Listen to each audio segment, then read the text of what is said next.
Welcome to குட்டி சுட்டீஸ். Hello குட்டீஸ், நம்ம இன்னைக்கு பார்க்க போற கதையோட பேரு யானையும் குதிரையும். ஒரு காட்டுல யானையும் குதிரையும் ரொம்ப நாளா நண்பர்களா பழகி வந்தாங்க. யானையும் குதிரையும் வாழ்ந்துட்டு இருந்த காட்டுல இருந்த மரங்களை எல்லாம் மனிதர்கள் கொஞ்சம் கொஞ்சமா வெட்ட ஆரம்பிச்சதால காட்டுல மழை இல்லாம வறண்டு போச்சு. குடிக்கிறதுக்கு கூட தண்ணி இல்லாததுனால இனிமே இங்க வாழ முடியாதுன்னு தெரிஞ்சுக்கிட்ட யானையும் குதிரையும் பசுமையான வேற ஒரு காட்டை தேடி போனாங்க. ரொம்ப தூரம் நடந்து போய் ஒரு வழியா பசுமையான காடு ஒன்னையும் கண்டுபிடிச்சாங்க. அந்த காடு பார்க்கறதுக்கே ரொம்ப அழகா செழுமையா இருந்துச்சு. யானைக்கும் குதிரைக்கும் அந்த இடம் ரொம்ப பிடிச்சிருந்தது.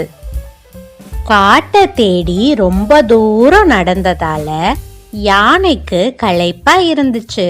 அதனால யானை குதிரை கிட்ட இப்படி சொல்லுச்சு. குதிரை நண்பா, காட்டை தேடி நடந்து நடந்து என்னோட கால்கள்லாம் ரொம்ப வலிக்குது. நான் கொஞ்ச நேரம் ஓய்வெடுத்துக்கிறேன். அதுக்கு குதிரை, என்னது, ஓய்வெடுக்க போறியா? இந்த காட்டுல தண்ணி எங்க இருக்கும், உணவு எங்க கிடைக்கும்னு எதுவுமே நமக்கு தெரியாது. காட்டை சுத்தி பார்த்துட்டு உணவு சாப்பிட்டுட்டு அப்புறமா வந்து ஓய்வெடுக்கலாம். இப்ப வா போகலாம் அப்படின்னு குதிரை சொல்லவும் யானையும் ஆமா நீ சொல்றதுதான் கரெக்ட், வா போகலாம் அப்படின்னு காட்டை சுத்தி பார்க்க கிளம்பிடுச்சு. போற வழியெல்லாம் நிறைய பழமரங்களும் நீரருவிகளும் இருக்கிறத பார்த்து ரொம்ப சந்தோஷப்பட்டாங்க ரெண்டு நண்பர்களும். காட்டோட அழக ரசிச்சுக்கிட்டே நடந்து போயிட்டு இருக்கும்போது திடீர்னு மழை வந்துடுச்சு. ரெண்டு நண்பர்களும் வேகமா ஓடி போய் பக்கத்துல இருந்த ஒரு ஆலமரத்துக்கு கீழே நனையாம நின்னுக்கிட்டாங்க. காட்டோட அழக பத்தி ரெண்டு நண்பர்களும் பேசிட்டு இருக்கும்போது அந்த ஆலமர பொந்துல இருந்து ஒரு கிளி வேகமா வெளியில வந்துச்சு. கோவமா வந்த அந்த கிளி யானையையும் குதிரையையும் பார்த்து இப்படி சொல்லுச்சு. ரெண்டு பேரும் கொஞ்சம் அமைதியா இருக்கிறீங்களா? பேசுறதா இருந்தா அந்த பக்கமா போய் பேசுங்க. நானே இவ்வளவு நேரம் கஷ்டப்பட்டு என்னோட கிளி குஞ்சுகளை தூங்க வச்சிருக்கிறேன். நீங்க பேசுறேன்ற பேர்ல அவங்கள எழுப்பி விட்டுறாதீங்க அப்படின்னு சொல்லுச்சு. அதுக்கு யானை, ஏன் கிளி நண்பா இவ்வளவு கோவமா பேசுற? நாங்க ரெண்டு பேரும் இந்த காட்டுக்கு புதுசு. இந்த காட்டை பத்தி எங்களுக்கு எதுவுமே தெரியாது. நாங்க உன்னை தொந்தரவு பண்ணி இருந்தா எங்களை தயவு செஞ்சு மன்னிச்சிடு அப்படின்னு யானை சொன்னதும் கிளிக்கு இருந்த கோபமெல்லாம் போய் சாந்தமாயிடுச்சு. ரெண்டு பேரும் என்ன மன்னிச்சிடுங்க.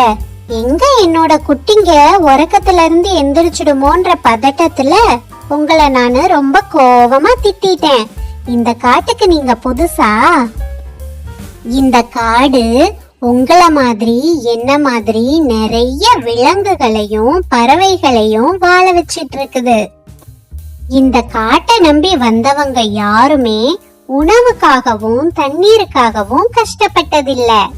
என்ன மாதிரியே நீங்களும் இந்த காட்டுல சந்தோஷமா வாழலாம் அப்படின்னு கிளி சொன்னதும் மழையும் சரியா நின்னுடுச்சு. உடனே ரெண்டு நண்பர்களும் கிளி கிட்ட விடை பெற்று நடக்க ஆரம்பிச்சாங்க.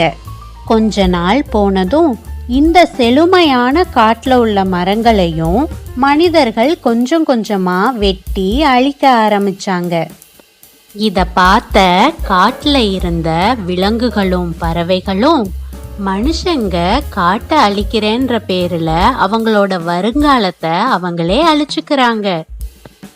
காட்டையும் மரங்களையும் அழிச்சிட்டு வருங்காலத்துல குடிக்கிறதுக்கு கூட தண்ணி இல்லாம எல்லாரும் கஷ்டப்பட போறாங்க. அப்படின்னு சாபம் விட்டுட்டு வேற ஒரு காட்டை தேடி நடக்க ஆரம்பிச்சது எல்லா விலங்குகளும். என்ன குட்டீஸ், இந்த கதை உங்களுக்கு பிடிச்சிருந்துச்சா? சரி குட்டீஸ், இந்த கதையில இருந்து நீங்க என்ன புரிஞ்சுக்கிட்டீங்க? வாயில்லா ஜீவன்களான விலங்குகளும் பறவைகளும் மனிதர்களுக்கு எந்த துன்பத்தையும் கொடுக்கறதில்ல. ஆனா மனிதன் விலங்குகளையும் பறவைகளையும் கஷ்டப்படுத்துறதோட மட்டும் இல்லாம இயற்கை வளங்களையும் அழிச்சிடுறான். இதனால மனிதனோட வருங்காலம்தான் பாதிக்கும் அப்படின்றத மனுஷங்க யாரும் உணர்றதே இல்ல. அதனால குட்டீஸ், உங்களால முடிஞ்ச வரைய நிறைய மரங்களை நடுங்க. விலங்குகள் பறவைகள் கிட்ட அன்பா நடந்துக்கோங்க. சரி குட்டீஸ், இன்னொரு நாள் இன்னொரு நீதி கதையோட உங்களை சந்திக்கிறேன்.